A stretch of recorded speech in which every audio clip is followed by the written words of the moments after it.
not believe that monarchy no longer has any place in democratic countries. We would like to start our speech by a definition. By democratic countries with monarchies, we mean countries such as the United Kingdom, Spain, the Netherlands, and Sweden, which have a democratic system but still possess a monarchy.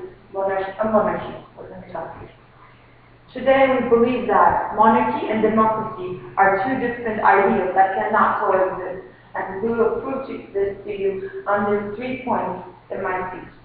First of all, we will prove why monarchy is against the ideas of democracy. Second of all, we'll prove how the existence of a monarch in a democratic country undermines democratic perception of the people. And third of all, we'll prove how monarchy is illegitimately funded by the people. And my second speaker will prove to you why monarchy is no longer justified and how it distracts people from the real ideas. Now, going on with my first argument. Why is monarchy against the idea of democracy?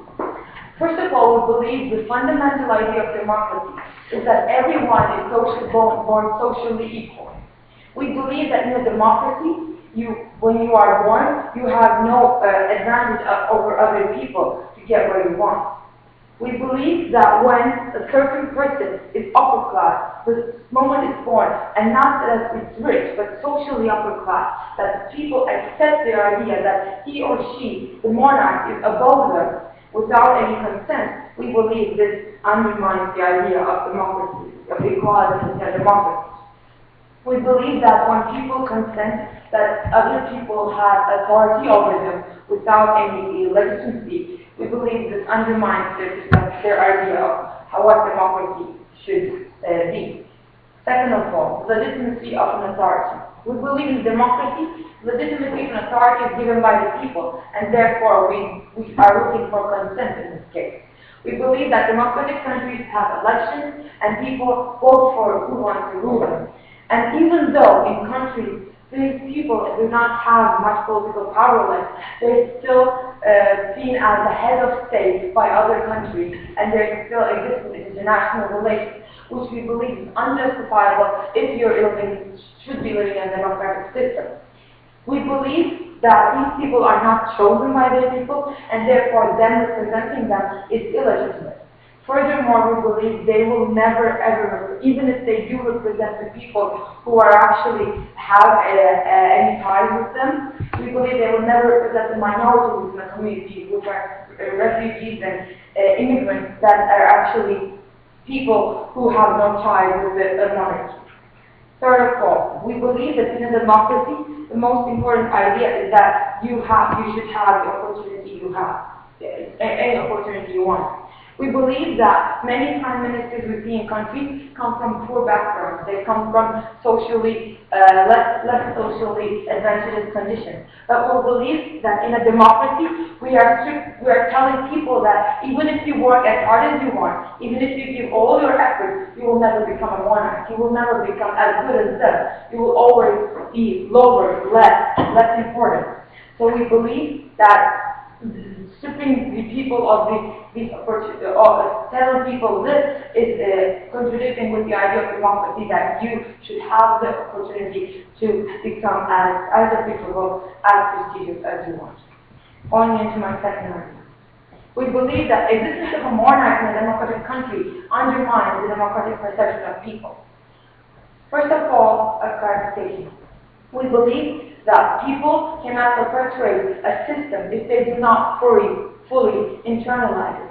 We believe that if people are aware that they do not rule by democratic values, that this country still lacks the democratic values that it should have. We believe that we believe that people will never ever internalize the democratic values unless they are actually living in a system that shows them that is what is true. Yes.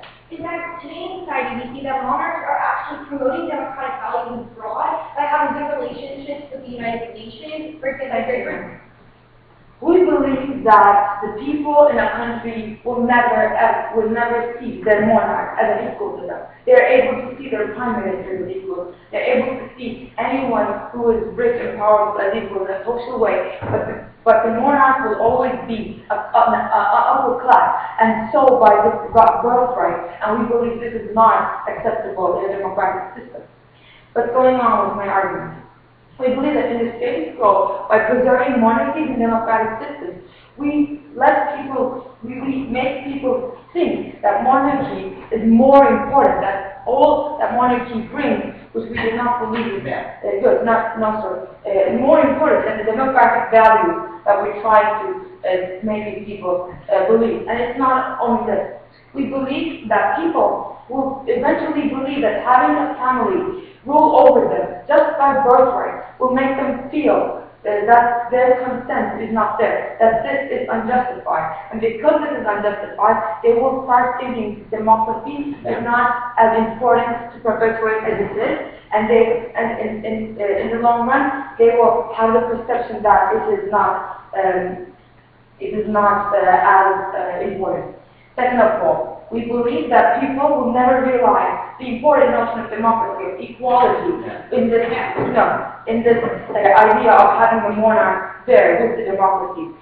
Trying to prove that democracy can be coexistent with a monarchy is a failed case, because we believe that what monarchy promotes is inequality, and how inequality and how people have the right to be born better than others. And therefore we believe that people who see that a baby the moment he's born gets more attention than anyone else in the world will concede to the idea that they are less.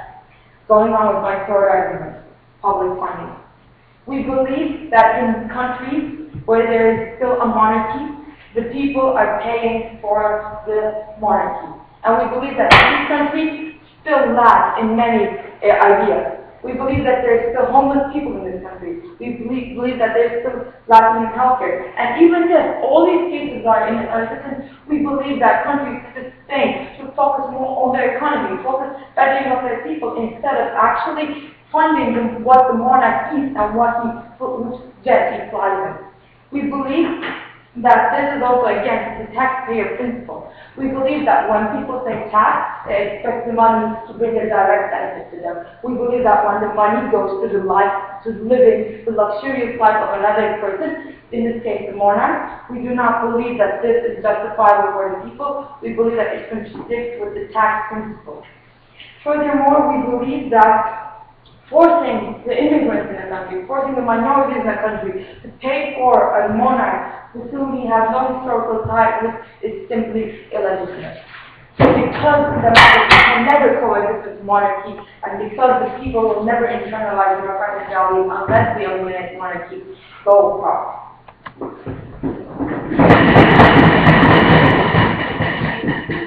Now we have a particular legislation to present.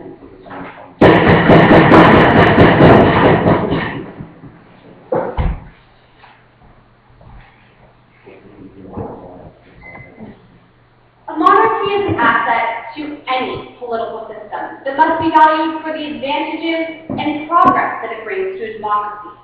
In a time in which recent polls conducted in 2013 show that 6 times more people prefer a monarchy than to those who prefer a monarchy to be eradicated, we see that we must accept this system as a valuable political tool. Ladies and gentlemen, today's team opposition will prove to you how there is a place for monarchy in a democratic society, and that any refusal to accept this claim is a hindrance to democratic improvement and denial of the blatant truth. And we will prove this to you through the following 3 points.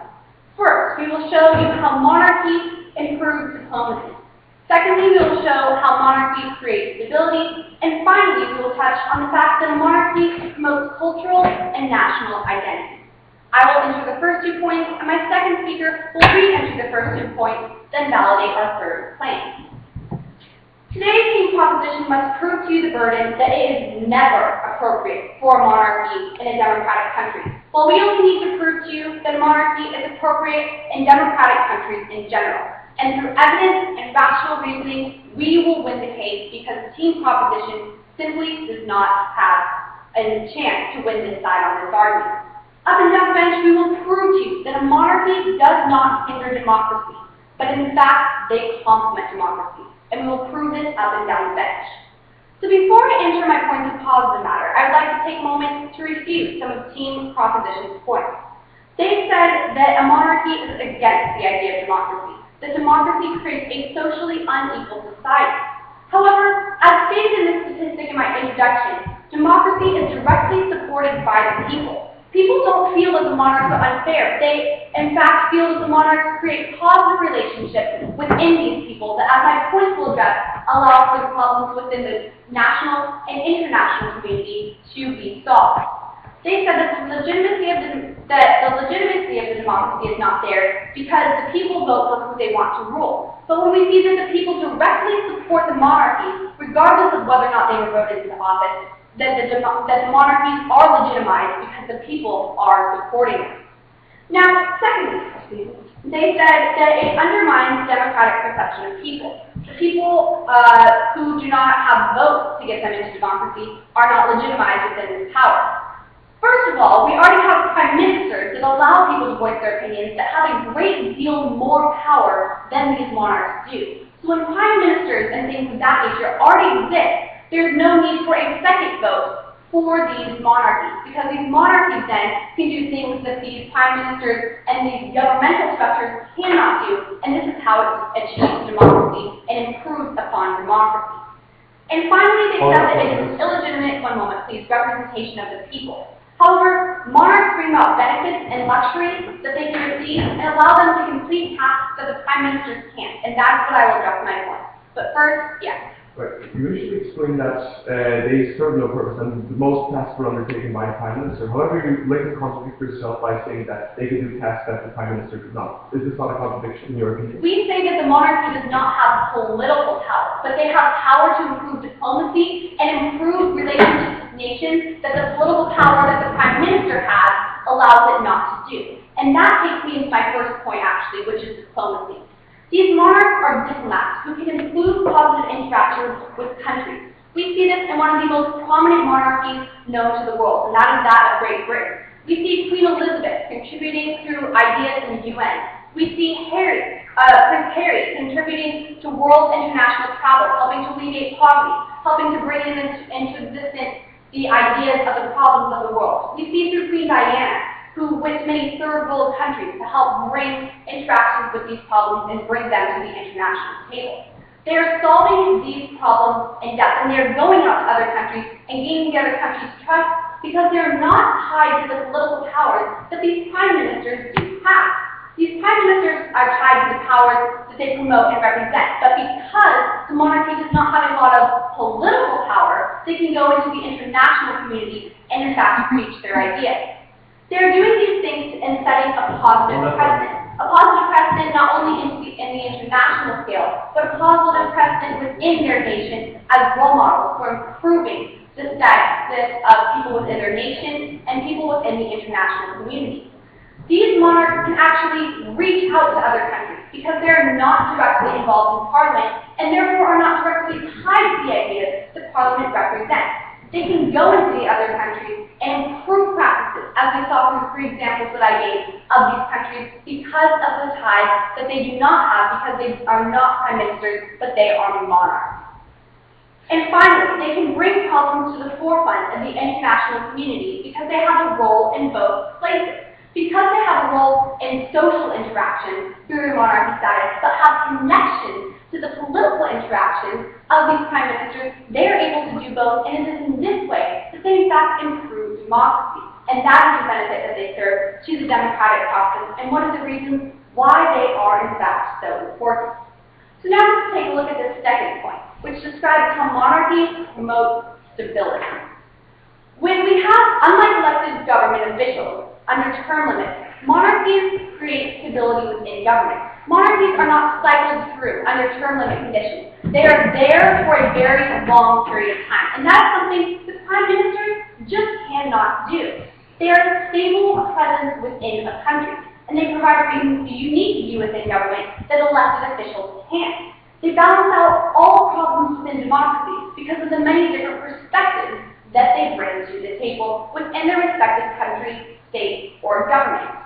Because they have ties in government, yet have the ability to live among the people and interact with and sympathize with the people, they can go straight to the government with what they're seeing within the social system, within the social realm, but they do in fact have the ability to directly see what is happening in the social realm. Yes. Actually, wouldn't that say would create a stagnant ideology, stagnant actually perspective that will actually not be modern and ally as changing? No, it does not in fact create a stagnant representative, a stagnant place in the society, because the prime ministers will still be cycled through. The problem that we see with solely democracies with prime ministers is that there's no stability within the nation. So when we combine these prime ministers and these governments with a stable monarchy, we have the best of both worlds, and we see that monarchy does in fact improve the democratic process in this way. These elected officials can go straight to democracy, and we see that that the democratic process, such as prime ministers, has to directly appeal to the people. And sometimes this can be good, but often it is bad, because the people often want to see short-term benefits, and they're not willing to wait it out for the long term. So these prime ministers and these people that are being elected by the people often try to appeal to the people to gain re-election. But when we see monarchs, they have nothing but the greater intent of the people within their minds, because they have nothing to compete for. So in doing so, these monarchs do in fact have the ability to make improvements in society, but they're not worried about what the prime ministers or about re-elections and things of this. So we can see that monarchies directly improve the democratic process, and it is for this reason that the monarchs have a place and can coexist in democracies. We are proud to oppose.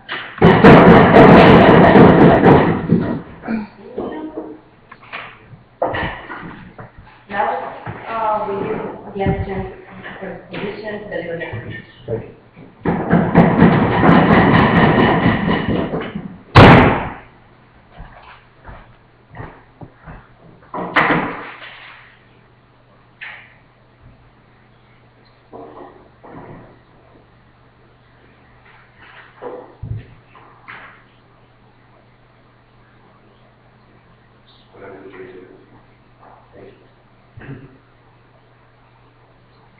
The second stands aside opposition. As the second speaker, I will explain how, as in my arguments, how the existence of a monarchy does not have a justification any longer within a democracy, and actually causes detriment to it. And the second, how it draws attention from truly important things within the country. However, we'd like to start off with the main points of rebuttal. Side opposition tried to justify the existence of these monarchies by saying that they had a clear majority of support, and they say that they prefer retaining this monarchy within their democracy. But this is quite openly affected by media influence. Need we remind you what happened back in the events of Princess Diana? After the events of Princess Diana got out, and a majority of the people said that the monarchy should be abolished. This is the people that could be so easily influenced. They're not so steadfast on their opinions. And this is not really a reliable thing. And so it's quite apparent to see that media influence does indeed have an effect. And even if it is not only because of media influence, if it's not an unreasonable majority, think about it this way. How about other countries that have actually established right democracy? How many of them would like to have their monarchs brought back? I'd like to say none, and we are quite sure that that is the truth. And again, even if the majority of the people are okay with the idea of having a monarch on top of them, still that doesn't make it democratically correct. That doesn't mean that it doesn't get in the way of democratic affairs. No, thank you. That doesn't mean that it doesn't hinder our advances of democracy as a whole. Another point that the first speaker of side opposition brought up was how monarchs like England improve diplomatic relations. But however, we believe that this is quite erroneous actually. All they do is make expensive world tours around the world on their private planes. Well, which were already paid by tax dollars, tax pounds actually, that the people didn't even consent to give them in the first place. You see, no thank you, no thank you. No one in the diplomatic arena even takes these monarchs seriously. So just take the example of Argentina and the Falklands, for example. There was basically a war going on between them. However, the words that were listened to were those of the Iron Lady, Margaret Thatcher, Prime Minister of England. The Queen barely made any remark, even though there was quite a hot war going on in the Southern Americas. No, in the diplomatic arena, it's quite apparent that they have nearly no importance.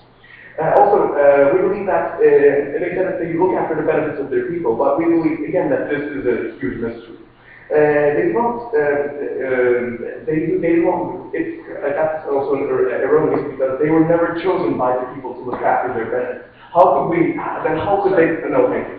they possibly then decide what's best for their people? And that is exactly why they no longer serve a purpose. Why they're no longer effective in the diplomatic arena. Because they were not chosen. And because someone who was not diplomatically chosen in this arena, and because the Prime Minister holds the majority of power, they have minimal effect. They also explained that this monarch was a stable presence.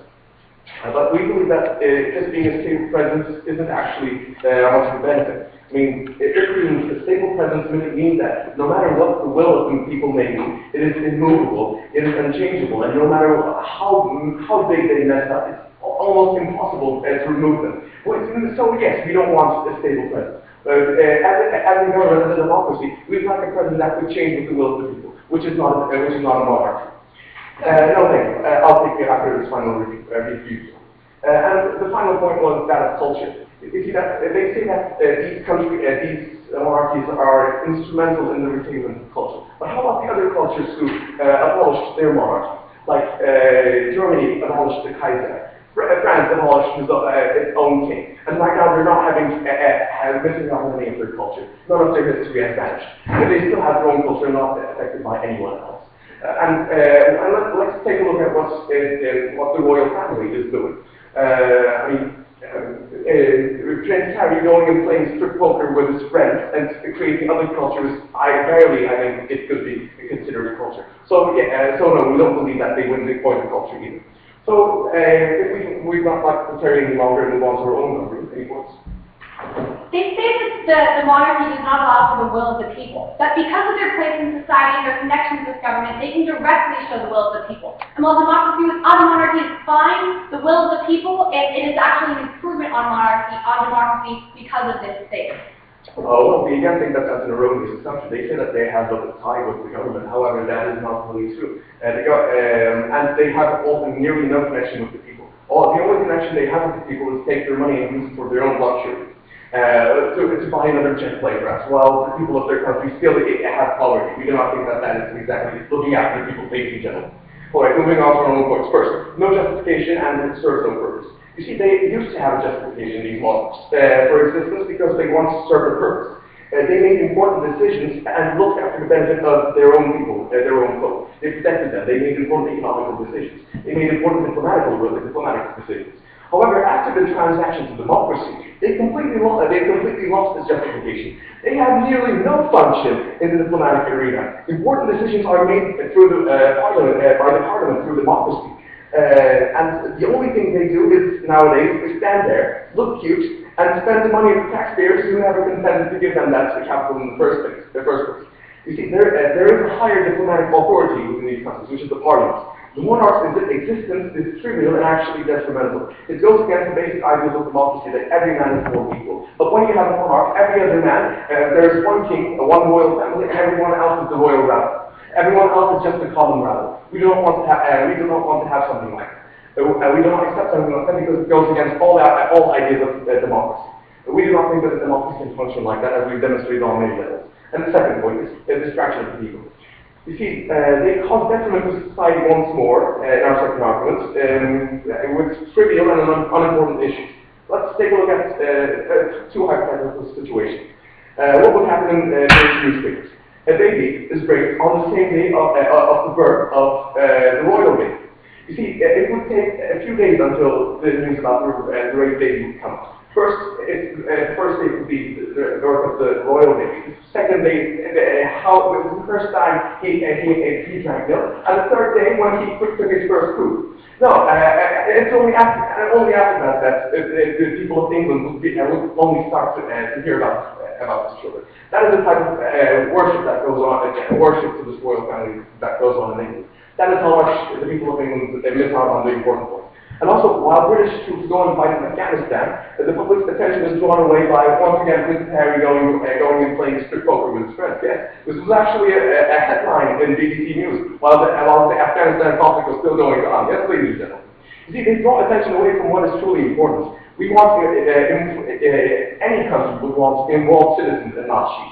So because of all these points that we've demonstrated, because of all these erroneous points that we've refuted, and because we've shown that there is no justification for the existence of the small monarch, because we've demonstrated that there is no purpose for the existence of the small monarch, and that they cause distraction, we believe that on many points this match falls on side proposition. Thank you. Now we invite the position to deliver the speech.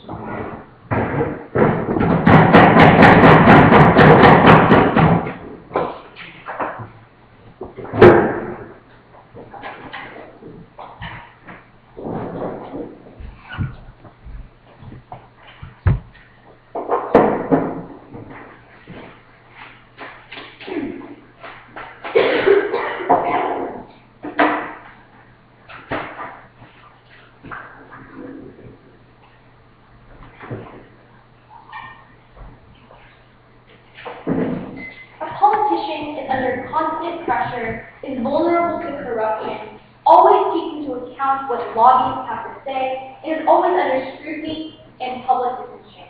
We argue that a monarch is able to wield influence without those pressures, and thus is able to create serious change in a way that some politicians cannot. So before I go into our case and tell you why we strongly believe that there is in fact a place for a monarchy in a democratic country, I'm going to address the proposition case. We believe that monarchies do not actually hinder democracy, but they complement. So let's look at what the proposition has talked about today. They first talked about how this is against the ideals of a democracy. But we argue first that that as we've already said, there's a lot of these they've given a single example of a monarch that does not necessarily have to support the people. But second of all, this bigger issue that just because this is a different form of government doesn't necessarily make it bad. So we argue that they haven't had any tangible negative effect on an actual democracy that a monarch has. They've just talked about this very principle-based idea that it actually is going against that ideal of a democracy. But they haven't shown the tangible, actual negative effects that this has. We argue that they are thinking in a very old-world manner that democracy cannot coexist with a different form of government, which isn't necessarily thought of as the best. So we say that this narrow-minded view of thinking does not allow us to tackle the problems in democracy with the ability that a monarchy poses. So this also relates to the second argument about how it undermines the democratic conception of the people. We argue again that they are stuck in this very old-world way of thinking in which the two cannot actually coexist, and they haven't given us reasons to believe otherwise. Now, their third argument is about the illegitimate representation of the people, and they've talked about tax principles and immigrants. We argue that because the people in a democratic nation are already represented by a body they have actually elected, and as they have themselves stated that a monarch does not necessarily have influence in terms of political, in terms of creating policy change in a nation, so this is actually completely untrue and irrelevant. And furthermore, the fact that a monarch is more related to history than a politician is, they have that bigger foundation in the nation, and they are better representing the people that are born in that nation. Now, they've argued that yes. Did I heard you right? Do you think that those people represent those better than democracy? Excuse me, Stu. Royal family represent those people better than the... We believe that a coexistence between monarch and a democracy will create a better form of government than necessarily just a monarch or just a democracy. So moving on to another issue, they argue that media influence is why people prefer monarchs. We argue that just because there's some because they have themselves stated that the media is actually persuaded a lot by public opinion, it is even more important to have a stable force that has a consistent message in a nation. And that consistent is the monarchy.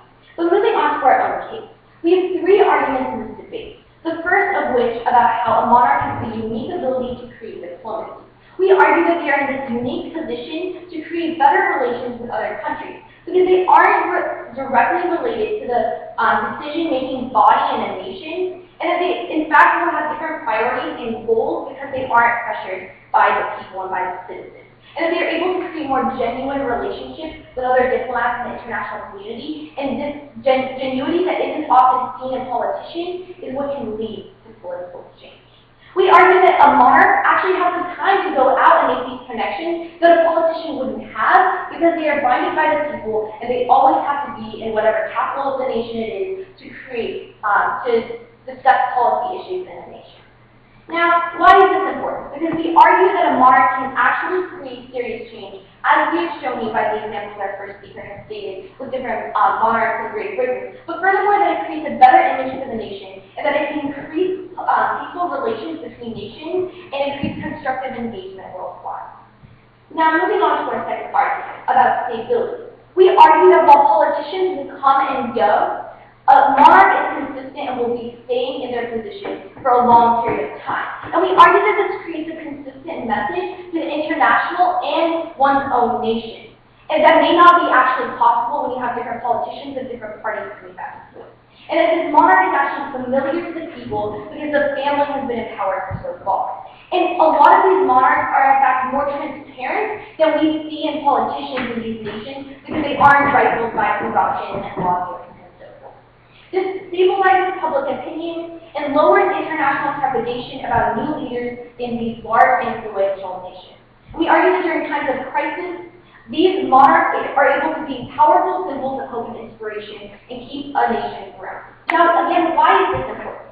We argue that because they don't focus on the political implications of every single action that they do, because they aren't worried about becoming reelected, they are actually able to do what is right for a nation in the long term. They are able to they are able to create these genuine relationships within their nation with diplomats worldwide, and that they are in fact able to create a positive balance of parliament, because they aren't always obligated to please the people. Yes? As you mentioned, they have no incentive. Why would they actually work for their nation?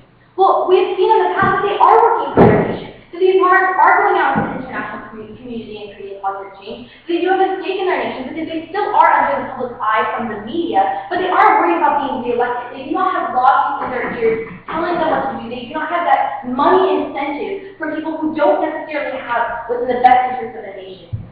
On that point. So we argue, thank you, that they have a positive disconnection to the frailties of the political system in these nations. Because they aren't afraid to make necessary decisions and statements that may be unpopular. And again, this leads to genuine relationships, and it's the first step in creating trust in government. So what the proposition has essentially said is that because they are immovable, that they cannot be taken out of the nation, and that this is harmful to the nation. But in fact, we disagree. Because we argue that they themselves have said that these monarchs aren't necessarily have a direct influence on the decision-making body in a nation, and so they wouldn't actually need to be taken out for their actions because they wouldn't have negative, tangible impact on the people. So we argue that that the only change they're able to create is actually positive change because they cannot change public policy in a nation, things that directly affect the people, but they are able to be a stable force and create positive international change. But moving on to our last argument about this cultural and national identity. We argue that they are maintaining a sense of pride in their country because they themselves are related to history. That just because a monarchy isn't necessarily the same as a democracy, which we see as the golden light what every country should have in their government, we shouldn't write off the idea of being able to coexist a monarch and a democracy. And if it's effective and works for a nation, we should let it do. Now, we argue that this creates a trust in government when a nation has a stable force which has been, the family has been empowered since, through times of trouble, through times of positivity and prosper. And we argue that this connection to a nation's government actually creates a bigger trust. These nations are likely to be more peaceful, less divided, and less unsatisfied. So for these reasons, we urge you to oppose the motion This House believes that there is no place for monarchy in a democratic society. Thank you. Thank you. We now invite again the opposition for their last address.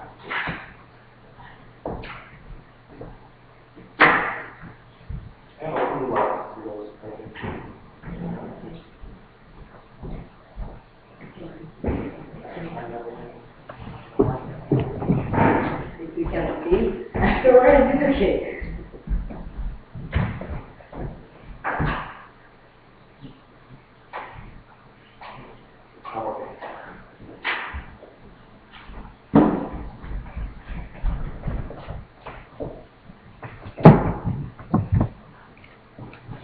This debate centers around one question, actually two.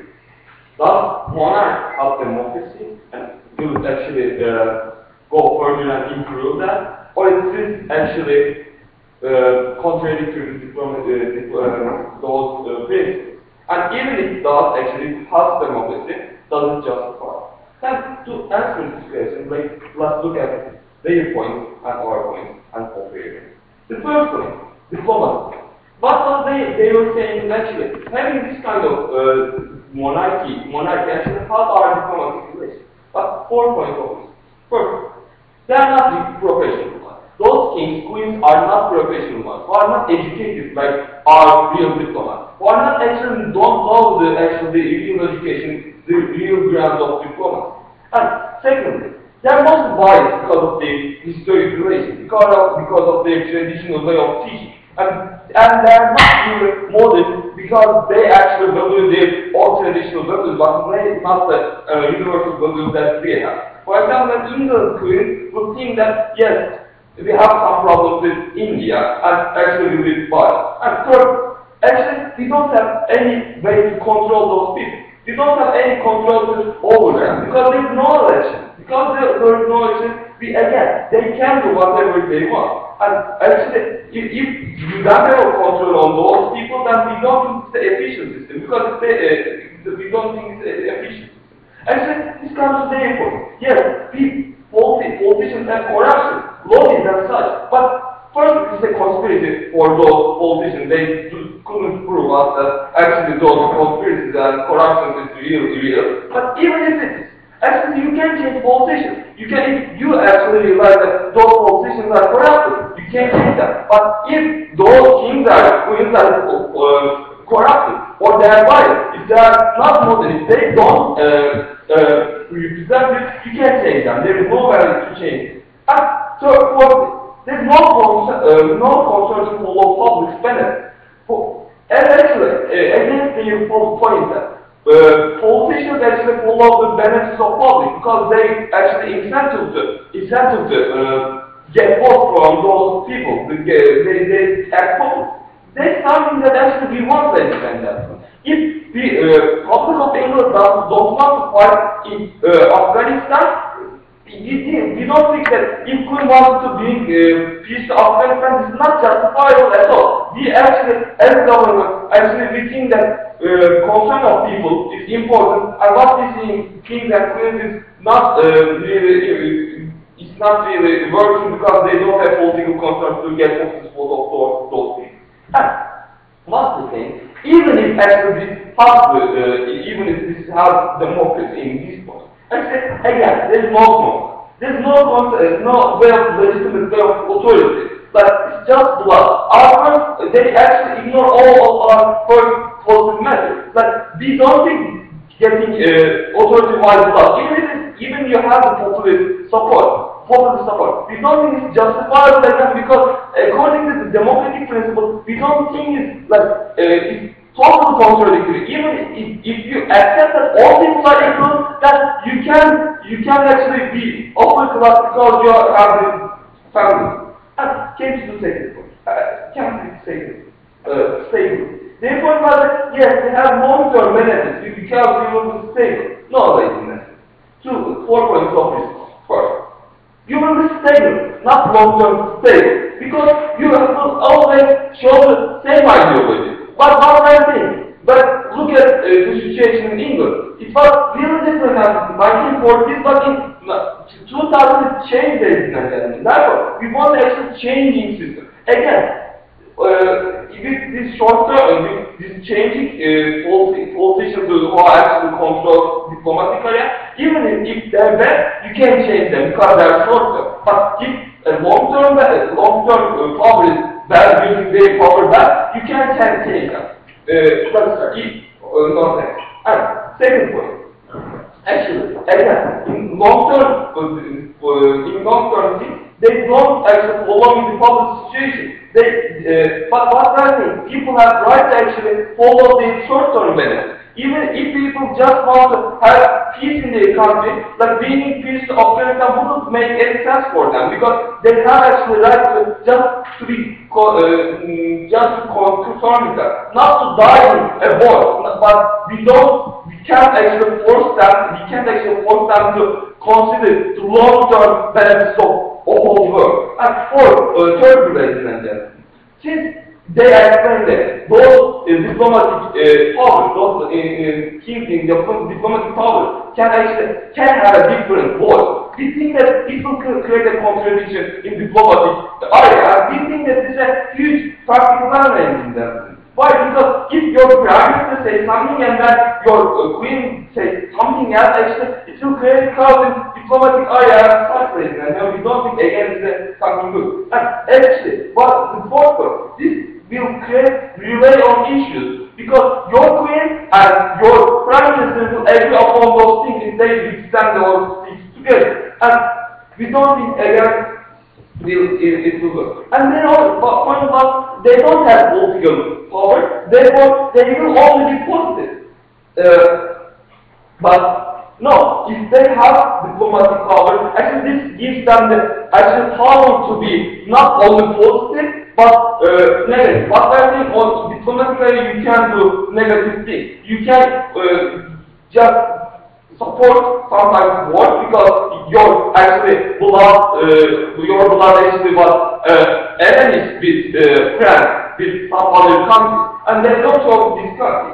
And the third point was better representation. And not like better representation of public because actually they are historical. But we don't say any legitimate thing, like having historical connections doesn't work, ladies and gentlemen. But what they are saying, even if those one people in England, like Afghanistan, people come from Afghanistan, Pakistan, if they don't have this historical concept, then you can actually just go and represent those people on the international area. But what I'm saying, you didn't get the concept. Just historical thing, the historical connection wouldn't legitimize your power. Why, ladies and gentlemen? Because those historical powers change over the process. We have now different world, ladies and gentlemen. It's not like the old British Empire. Yes, they should say that. They can say, yes, we sometimes obey people who we didn't vote. Like, we can be the opposition, but we have to obey proposition. But it's not the reality here. Because we actually give those propositions, even if we are opposition, to give legitimacy by voting, ladies and gentlemen. But in this case, it doesn't work because of, like, if there is even one person who's opposed queen and king, actually be recognized as a legitimate opposition. And for what is being compared, what is the section of public view and unjustifiable funding, tax principle, no response whatsoever, ladies and gentlemen. And you see all frameworks as a fall down, and we can't see any reason to go with this. But what they are saying, all things are actually principally wrong, ladies and gentlemen. Just those that don't have practical benefits, we think that we want.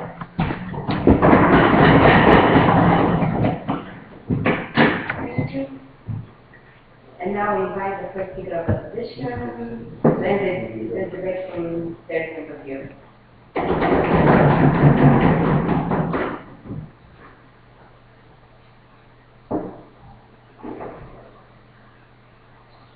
Ladies and gentlemen, in this debate, side opposition views the discussion through one of the lenses of history's greatest literary mind, William Shakespeare. We think that this debate is representative of a Shakespearean tragedy. We think that a fundamental misunderstanding on one side has led to a difference in discussion about the role that monarchy plays in democracy. This is ultimately the Romeo and Juliet, the Macbeth of discussions on the role of monarchy. So, in my third speech today, I'll be examining this debate in two ways. First, the impact of monarchy on the nation, and secondly, the impact of the monarchy on the international community. So first, the idea of the nation. Proposition brings us to this idea that monarchies promote inequality, but we reject this view fundamentally. We think that at the end of the day, that the monarchy is actually closer to the people than they are to elected officials. We think that when people give power to elected officials who represent their mindset in government, yet we compare that to the monarchy who has had power in the past, yet no longer actually has political power. We think that then, therefore, the monarchy is actually more representative of society, and that they are fundamentally different from the role of elected officials. So this brings us to a greater discussion. What is the role of the monarchy? We think that there's a difference of belief on proposition and opposition between influence and power. We think that proposition is ultimately misunderstanding these two things. We think that we have already shown and we have already recognized on both sides that monarchs no longer have significant political power. Yet we think that the role that they played in these democracy and in these democratic countries in the past gives them significant political influence. That is ultimately where they lie, and that is why they play a significant role in democracy. Tell us why that's wrong. Do you think that significant political influence is actually legitimate, since they have no consent of anyone whatsoever? Yes, we do. We actually think that monarchs are actually more transparent than elected officials. We talked to you about this up and down the bench. We think that elected officials, at the end of the day, always have to worry about being reelected. That's ultimately their only intent. They totally gloss over the problems of democracy. On proposition, we see them fundamentally failing to understand and recognize that democracy has problems. We think that they don't recognize that at some times, the democratically elected officials don't represent the will of the people at all times. Yet we see that at the end of the day, that monarchs do have legitimate power, but they don't have legitimate power. Why is that? They have influence, not direct political power. We think that their role that they played in societies in the past does give them justification to have political influence, because the role that they played in the past ultimately leads them to still have influence. We think that this influence is actually legitimate. Then they bring up this point about public funding. We think that this idea is rejected by the fact that these monarchs actually bring about benefits for the people that in their countries, that head the state. So that we think, and also by the fact that the people in these countries support the monarchy and would actually rather be involved in a state that is headed by a monarchy than elected officials without a monarchy. We think that actually this shows that the public supports the role of the monarchy. So, we think that at the end of the day, monarchs benefit from the idea of transparency. We think that monarchs are actually more open to the people than elected officials are at all times. We think that elected officials have their ideas distorted. We think that since they're always worried about re-election, and they're also influenced by money given them, by being given to them by lobbyists, that at sometimes they aren't actually representative of the people's views. Then they bring up this point about how they'll create a divide within power if the monarch contradicts the views of the prime minister. But we actually think that that's a good thing. We think that when democracy fails in representing the idea of the people, that's where the monarch can use political influence to step in.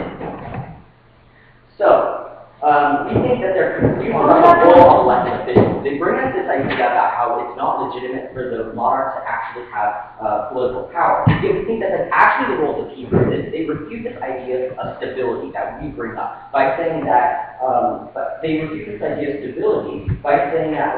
officials actually have political power, that you can't actually remove monarchs from power. But we think that at the end of the day, that a stable presence is actually a beneficial thing. We think that if people want to change the policies that the government is supporting, that's why the elected officials were there. That's why they have the democracy in the first place. We think that actually the monarchs actually have a positive influence in their society. That's why we're winning this debate.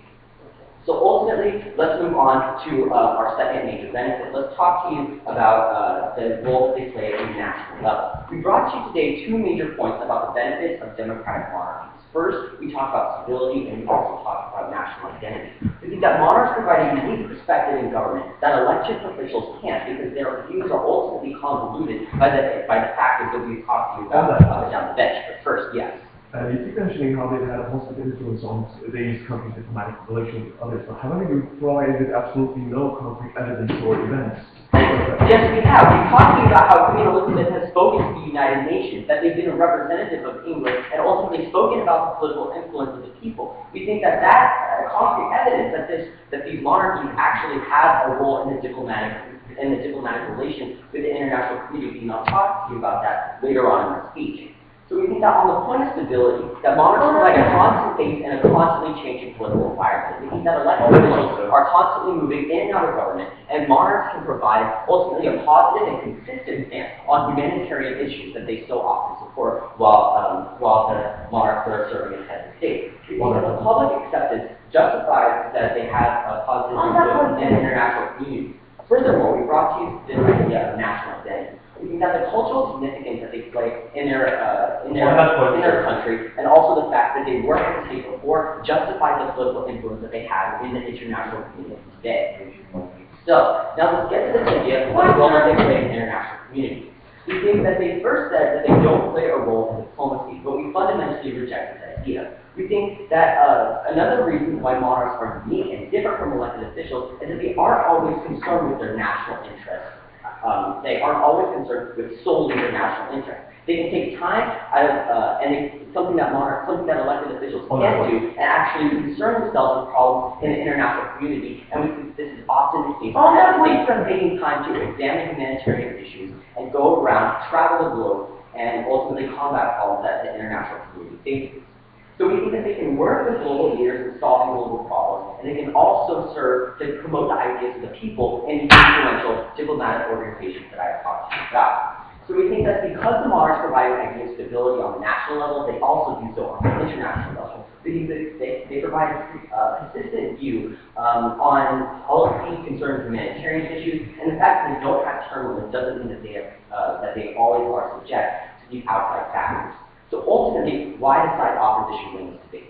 At the beginning of the speech, side opposition brought to the examples of the United Kingdom, of Spain, the Netherlands, and Sweden. But we think that in all of these countries, the monarch has played a significant role in these democracies. We think that in the examples that they themselves provided, the monarchs do have a place. We think that because of the fact the public actually supports the monarchs in these countries, that in and of itself proves that monarchs have a role and a significant one to that as well. We think that at the end of the day, history is on our side. The current state of the democratic affairs in these countries are on our side as well. Because the monarchs in these countries play a significant role, and at the end of the day, opposition fundamentally thinks that monarchs do not hinder democracy, they ultimately complement it. Thank you. Thank you. Now, we invite again the opposition to deliver their message.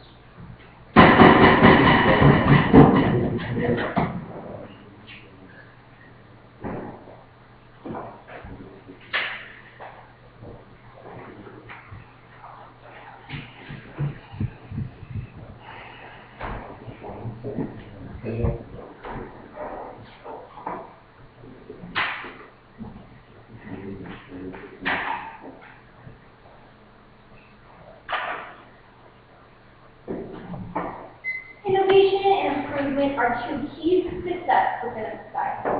When there's a chance to innovate a portion of society to allow for improvement of the nation, we argue that this is our duty to do just that. And we see that having monarchs complement the democracy is exactly doing that, innovating and improving these nations. So let me tell you exactly why we believe that this debate is on side opposition. First, I'm going to talk to you why we have won in terms of principles, and next in terms of pragmatics. But first, I'm going to tell you why, in essence, we win this debate. So we win this debate because the only tangible impact that the proposition has given us are essentially nothing. They really only talked about this debate in terms of ideals and in terms of principles, which I will talk about. So let's see what will happen if we have monarchs in society, which we do today. At worst, we see that a bad monarch would simply not have influence, would simply not have much, would simply not do much in essence in the nation. Because they do not have interest in the nation. But we see that at best, we would be balancing out all the problems we see with the political system and the politicians in these nations with the stability of a monarchy. And we told you up and down the bench of the problems with transparency, the problems with corruption, and the problems of lobbying, which have been essentially untouched by a side proposition. But now moving on to why we won this debate in both terms of principle and pragmatic. So first of all, does having democracy in a nation? We argue that this is no. Because we say that monarchs today are different than they were years ago, and the proposition is stuck in the world mindset. We are not reverting to the old empires which colonized and had an extreme unlimited check on their power. We argue that while there are limits on the power of monarchs today, but they are unlimited in their influence, which again we have told you up and down the bench. Now we see that the proposition has even contradicted themselves in terms of when they talk about principle. They talk about how the monarch is a complete joke in a nation, while later they argue that a monarch is worshipped. And we argue that because they have argued these two different positions simultaneously, they've created a double bind in their case. And what this means is that if the monarch is a complete joke, they would essentially not be doing much, so they could not be having all the negative impacts they tell you about. But if they are worshipped, then we argue that that all the arguments that they have made about how a monarch is actually not doing much, is not really paid attention to, is also irrelevant. But furthermore, we have shown you that in terms of principle, the idea of transparency is what's really brought about by a monarch, which is not actually happening in a lot of democratic societies today. And we argue that this extreme transparency might mean that some trivial issues and stories, like the royal baby, may be blown up in the news, but that this in fact shows the connection of a monarch with people. That the people do not feel like the monarch is above them, but feel that the monarch is relatable, that they can share in the enjoyment of very personal parts of the monarch's life. But furthermore, moving on to this issue of pragmatics. And as I've already said, the proposition has really only been talking about the space in terms of principles, in terms of things that are tangible. So in essence, pragmatics is really on our side of the table. But we have shown you specific examples and evidence in history of times when monarchs are able to create serious political change. We've shown you the example of Queen Elizabeth creating change with the United Nations, of Harry traveling the world, and of Queen Diana going to third world countries and taking efforts in humanitarian change, which politicians are not doing today and will not do in the future because they are too busy worrying about what the people think of them and how to get reelected. So we argue is because we have shown you in terms of the principle and pragmatic that monarchs can complement democracy and in fact create a lot of positive change, that we urge you to oppose this motion. Thank you.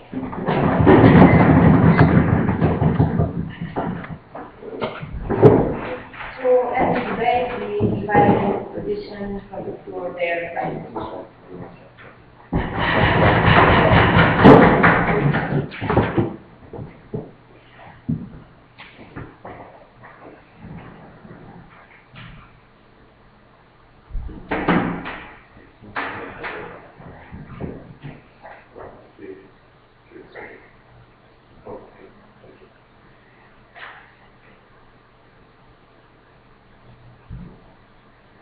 Today's side opposition is almost completely neglected to deal with our principal argument regarding how the idea of there being a monarchy within a democracy completely goes against all the fundamental ideals of democracy.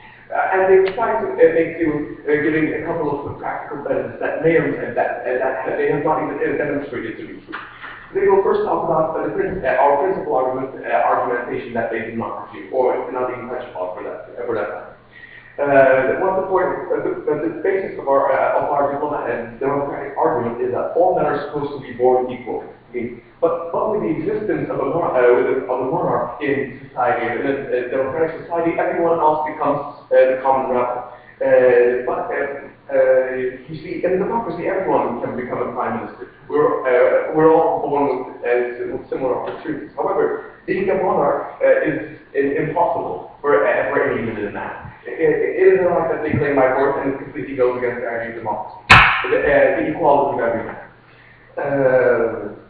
We think that they also go against the idea of democracy because they cannot be changed, that they're stagnant. Because even if they are unable to fulfill their duties, there's absolutely no way to get rid of them. Whereas in democracy, when you're unhappy with the behavior and the demeanor of a ruler, of a state normal, you can quite easily pick a new one in the next elections. And we also explain that they have no legitimacy of authority, considering that they have since they do not have the consent of the people. Without having been chosen by the people, this provides no legitimacy to their claims about representing the people. So on this side we make it as well. And even if they did want to represent the public, which we do not say that they do by any means, they couldn't. They have absolutely no communication with the public. They couldn't be further away from the public. The closest that they get to the public is when they get their tax pounds and use it towards their own benefit, their own luxury.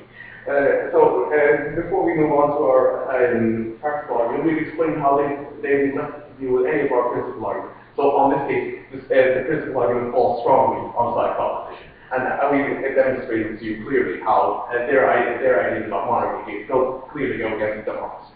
And the other point, whether or not they're beneficial or cause the country any gain.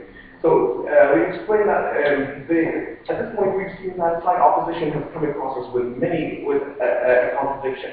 See, initially they say that they base their arguments, so one of their arguments on saying that they have no effect in the political arena. And another of their arguments states that they have a huge effect on the political arena, they have a huge influence, and have actually through only words been able to influence the entire United Nations. This is a great contradiction on the side of opposition, which we believe is quite illegitimate and weakens their case as a whole.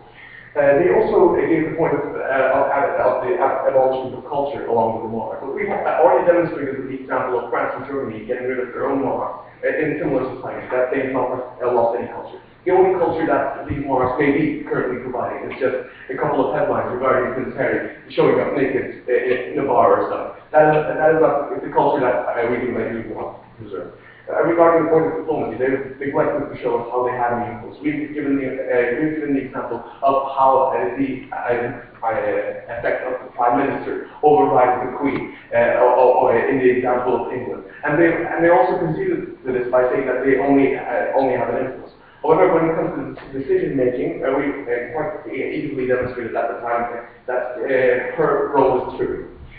So these are the points that we made. So because we've been on top of side opposition and then we come out on top, up and down the bench, on the idea of democracy, since they've never dealt with it, and because we've explained in many ways why their monarchy provides no benefit to this country or its people, we believe that this match lies strongly inside proposition. Thank you for your